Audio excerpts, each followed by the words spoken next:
West Indies Cricket, Caribbean Cricket Podcast. West Indies Cricket, Caribbean Cricket Podcast.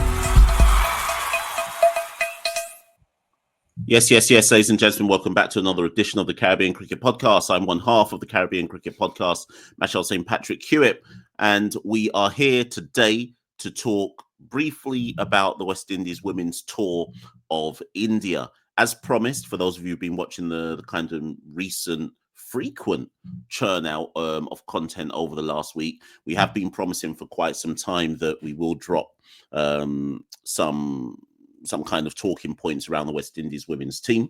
And there's some big talking points, to be fair. We've just lost the ODI series to India, 3-0. And I'll get onto that in a minute, but it does have some major ramifications in terms of what happens next for the West Indies women's side. But just to recap first things first, because I'm well aware that some people watching this may not have paid full attention to that particular series, or maybe caught the odd game here and there, so therefore didn't really understand the full context of what went on. So the West Indies women were essentially in India over the period of Christmas. And they played a 3-match T20 series first, losing that 2-1.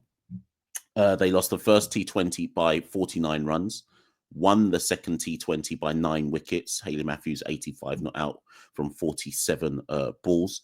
In that first one, I should point out that Deandra Dottin scored 55 of 28. Karishma Ramarak took 2 for 18. In that second one, Deandra Dottin took 2 for 14. These are the standout performers I'm talking about.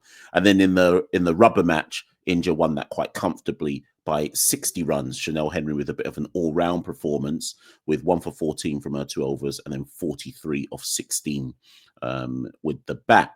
So the first thing I just want people to kind of understand, because I'm not going to go too deep into the T20 series, because I think there's bigger talking points, really, ODIs, in terms of what that means going forward, because we're about to enter a World Cup year.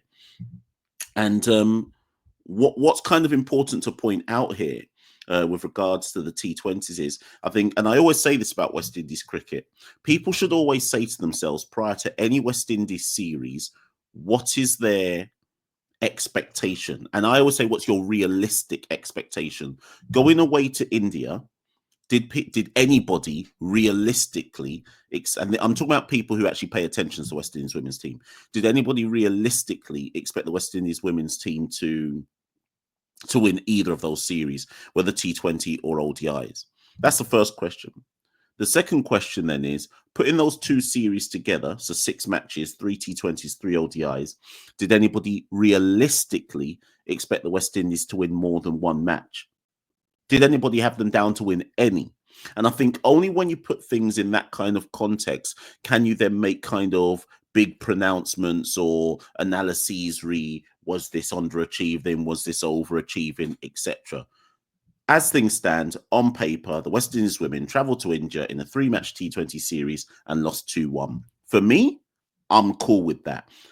Any series where you go away from home against a stronger team, and India are stronger than the West Indies, they're ranked significantly higher than the West Indies. So any series where you can go away and take it down to a rubber match against a higher ranked opponent, I think that's a positive. I think that's a positive. And we saw some things in that T20 series. Let me just pull up my numbers. We saw some things in that T20 series which were encouraging. Obviously, Hayley and Deandra did what they do with the bat. For those who don't know, Hayley scored 108 runs across those 3 matches, an average of 54, strike rate 157.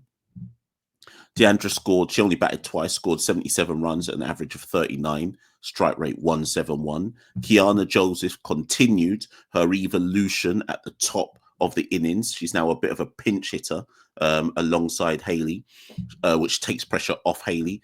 Kiana scored 98 runs at an average of 33 with a strike rate of 144. And then Shemaine Campbell, she scored 59 runs, average of 30, strike rate 118. Obviously, Chanel Henry chipped in with some late order power hitting, particularly in that last match where she scored 43 from 17 balls. But those are the main contributors with the bat. And then with the ball, top wicket taker, Deandra Dottin, 4 wickets at 26, economy 8.7. Chanel Henry, 3 wickets at 23, economy 8.5. Afi Fletcher, 3 wickets at 30, economy 10. And then Haley got 2, Karishma got 2. But those first 3 were the standout with the ball: Chanel, Deandra, and Afi Fletcher. So, like I say, on paper, would you have taken that from the West Indies women in terms of going to India and losing 2-1? I'm saying that's fine. Do you know what? I'm saying I'm going to call that one a par return. Now, some people might even disagree with that and say, Mash, that's not par. Like, them winning 1 match was more than expected. I'm going to call it par because I think we have to remember that with Deandra back, our best format is T20 cricket with Deandra of the 2, although we're going to play some test matches over the next 3-4 years. But our best format is T20 cricket. So I think it's par, and I think it's a reasonable expectation to say that the women could have gone to India and pulled off a victory. And they did. And it was a great victory at that, winning by 9 wickets. It weren't like it was some last over, last ball win. We chased down the 160 to win with over 4 overs to spare. It was a comprehensive victory. So I take that as a W, and I take the 2-1 defeat as a par return for the women, with things to learn, some things improved on, and some things to go and work on. Cool. It's the ODI series where the bigger analysis lay for the West Indies women's team. Now, they came back from the ODI series with a 3-0 defeat, all comprehensive defeats. First ODI, they lost by 211 runs. Second ODI, they lost by 115 runs. Third ODI, probably the closest of the 3, but given we only put 162 on the board, lost by 5 wickets. So there's an argument to say each ODI they got progressively better, but we took a 3-0 L. Now, for me, on paper, I would have expected a 3-0 L. We can quibble about the nature of the defeats, and I think there's an argument to be had there, but I don't think we can quibble about the result. I think a 3-0 L would have been the standard expectation going into this ODI series, but we would have wanted the games to be closer. Now, again, for those who don't fully understand the ramifications of the ODI series and what it means, having lost 3-0, it now means that the West Indies women cannot qualify automatically for the Women's World Cup next year. It now means that we have to go to the to the World Cup qualifiers, which will be held. I don't know where they're going to be held, actually. That's a good question. Where are they going to be held? Can someone get in the comments below and confirm to me where the World Cup qualifiers are going to be held? But either way, maybe the ICC haven't even decided yet. But either way, the West Indies women will now have to try and qualify for the 50 over World Cup. Now, we are certain already that the teams that I believe will be in those World Cup qualifiers will be Scotland, Thailand. That's from the 2 associate nations so far, unless something dramatically changes. My understanding is that it's likely to be Scotland and Thailand. And then from the full member nations, you will definitely have West Indies there, Ireland there, Pakistan there, and then one of Bangladesh or New Zealand is likely to be the other team. Bangladesh or New Zealand are likely to be the other team that is there. Now, for those who don't know, in that 6-team tournament, only 2 teams can qualify to make up the remaining qualifiers for the World Cup later in 2025. So it ain't easy, people. We're going to have to find a way past Scotland, Thailand, Ireland, which I think on paper we should be able to do. Pakistan, on paper, we should be able to do. We beat them 3-0 earlier this year in an ODI series. So that's the 4 teams. So on paper, irrespective of who the 5th team is that comes in, or the last team is that comes into those World Cup qualifiers, whether Bangladesh or New Zealand, on paper, you would say West Indies would be one of the 2 best teams in that tournament. Doesn't always work out that way. But either way, we now have to navigate those World Cup qualifiers. Now, in terms of the ODI series versus India, like I say, comprehensive defeats. In that first one, when we lost by 211 runs, India scored 314 runs, right? for 9. We scored 103. Only standout performer really worth talking about is young Zyda James taking a maiden 5 for 45. And it's good to see. Zyda was talked about a lot when she was a youngster. She's still a youngster. She's still young out here. But when she first came on the scene as a promising under-19 cricketer, let me see how old she is now.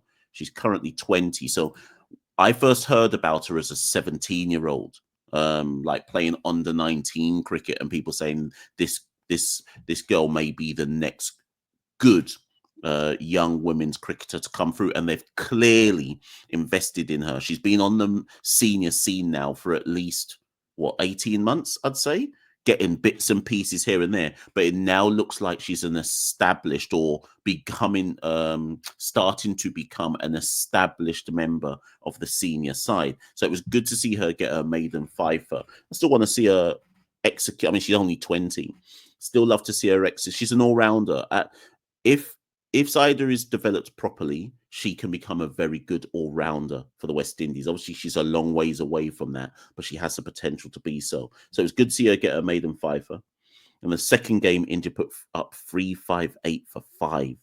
West Indies, in reply with their best batting of the series, scored 243. And of course, that was off the back of Hayley Matthews scoring yet another century, 106 not out. 106 off 109 balls. I think it's her 7th ODI century, the real GOAT out here, Queen Hayley. So again, another excellent knock by Hayley, but we went on to lose by 115 runs. It was still a comprehensive defeat. And then in the last one, we batted first, and we only could put up 162. Chanel Henry scoring 61. That was her first game of the series, scoring 61 off 72 from number 6. Never going to be enough runs. Deepti Sharma took 6 for 31. And then in reply, I mean, we had India rocked a bit, and we managed to take 5 wickets before they won the match. India winning by 5 wickets. So all in all, 3 pretty disappointing performances with some standout individual performances that we can talk about in Zyda, Hayley, and Chanel, but generally speaking, a weakish, in fact, not even ish, just a weak contribution when it comes to the ODI series, and therefore it's not going to affect. So several questions come out of this all. The big questions for me are, is it still Hayley and prayers? In the ODI side, we tended to say for the best part of 3 years that it's hope and prayers. In the last year in ODI cricket, we're starting for the men's senior team. We started to see the likes of Casey Carty, Shafane Rutherford come to the party and show that you don't just have to rely on Shea Hope to try and win a match or to try and come close to winning a match. I don't think the women's side is there yet in 50 over cricket. It very much still resembles in T20 cricket. I think we've got a couple of match winners or key match contributors. In ODI cricket, obviously longer format, 30 more overs added on, it still looks very much like Hayley and prayers. Deandra didn't have a good series. I think she only averaged like 7 with the bat.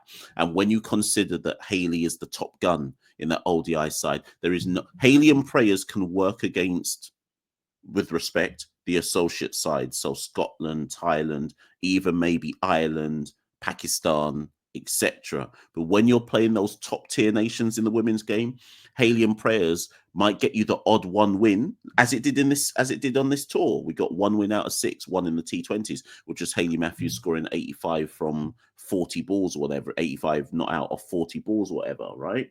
But there's still that kind of scent of Hayley and prayers, right? So in terms of the ODI numbers for the series, I mean, this sums it up for me. Hayley Matthews was the top run scorer for the team, obviously. 106 runs in the series, which tells you that she got 2 ducks in the other 2 games. 106 runs at an average of 35, strike rate 91.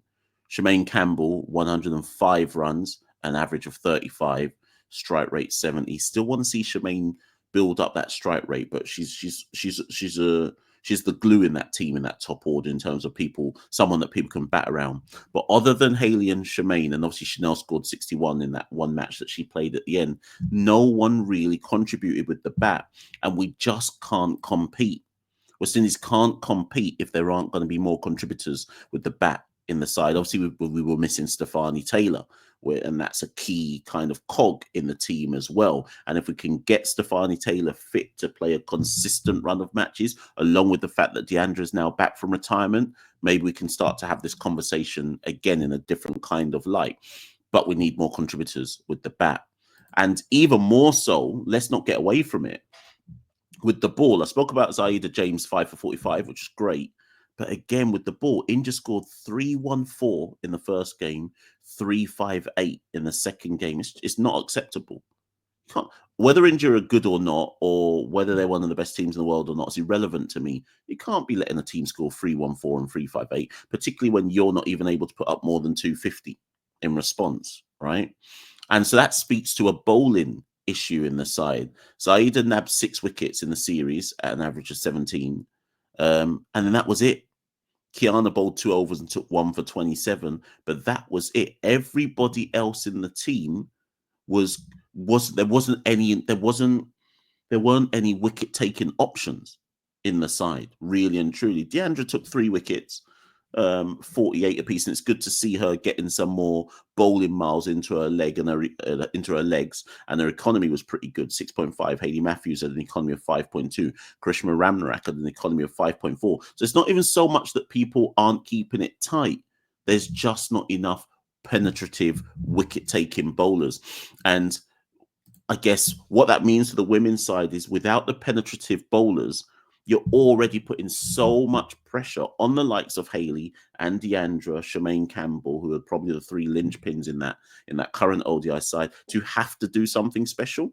And like I say, if you're always putting your team in a situation where they have to do something special with the bat, defeat is more than likely going to be the outcome if it's against a mid to good side. So I'm talking New Zealand, who we're talking New Zealand, South Africa, India, England, Australia. Against those 5, if you ask for a miracle, I'd say you'll lose more often than not. You might be able to pull it off against Pakistan, might be able to pull it off against Bangladesh. I mean, we went to Sri Lanka earlier this year as well in ODIs and lost 3-0. So let me remind people that in ODIs this year, the West Indies women beat Pakistan 3-0 in a series, went to Sri Lanka, lost 3-0, went to India, lost 3-0. I'm not ragging on them. That's not my point. I'm just trying to show that you have to have more contributors. It can't be Hayley and Prayers or Hayley and Deandra and Prayers all the time. Have to have more contributors with the bat, but also strike bowlers with the ball. In terms of averages for the year, just to kind of summate for some people. So in ODI cricket this year, these were the main, I picked out the main performers. And by main performers, I mean performers where you could say they did something significant. With the ball, Hayley Matthews scored 469 runs this year. With the bat, Hayley Matthews scored 469 runs this year, an average of 78 with 300s. That's this calendar year, 2024. Shemaine Campbell scored 276 runs, an average of 31 with 150.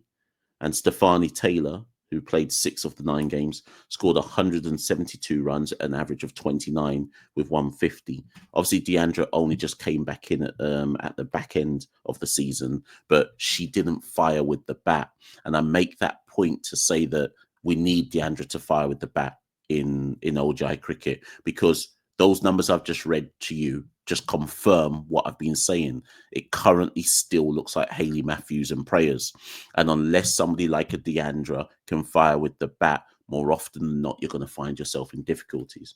In terms of with the ball, across the year, Zaida James, 10 wickets at 18 apiece, economy 5.6. Afi Fletcher, this is the calendar year 2024. Afi Fletcher, 9 wickets at 31, economy 4.8. Hayley Matthews, 9 wickets at 30, economy 4.6. Karishma Ramnarak, 9 wickets at 38, economy 5. Alira Lane, 6 wickets at 37, economy 5.9. And Chanel Henry, 5 wickets at 30, economy 4.8.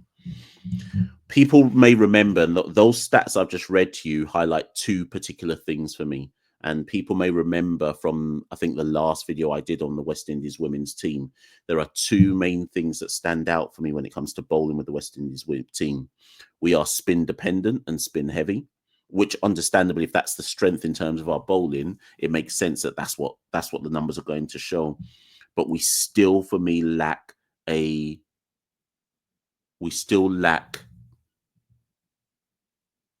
strike bowling seamer, women's seamer. We lack a strike bowling seamer. You could argue we lack a strike bowler full stop, whether it be seam, whether it be spin, but we need one.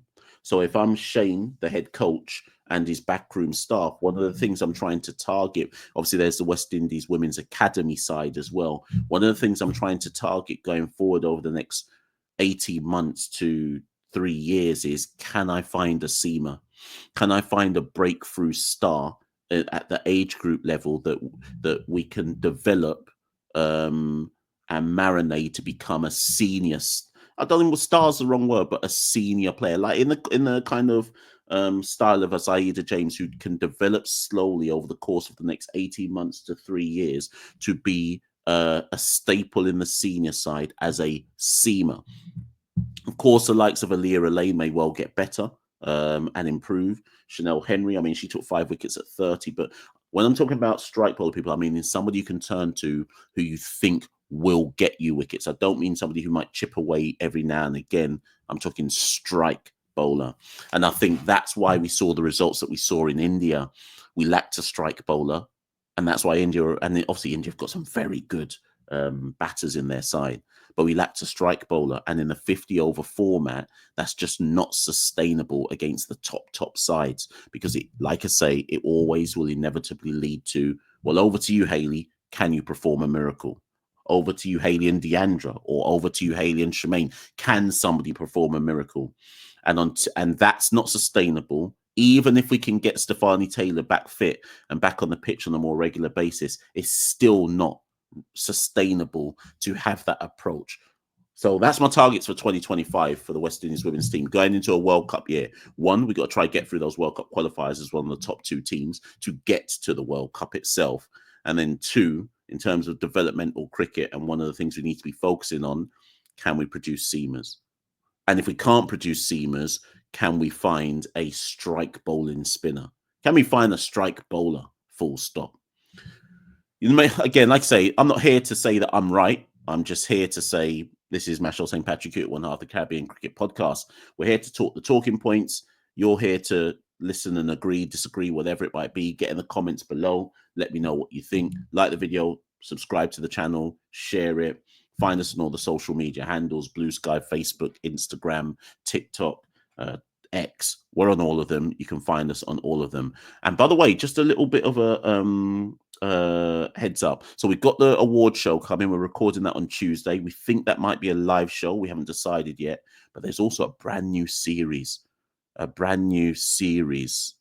the Caribbean Cricket Podcast. We're going to launch something new for 2025. Still obviously part of Caribbean Cricket Podcast, but a spin-off of it. May work, it might not, but we've got some ideas. Look out for it, people. I'm hoping to get the first show of that brand new spin-off. I've said that I want it to be on the 2nd. Oh, it may not work, but we want it to definitely be next week. So look out for that, people. The first new show, spin-off show of the Caribbean Cricket Podcast.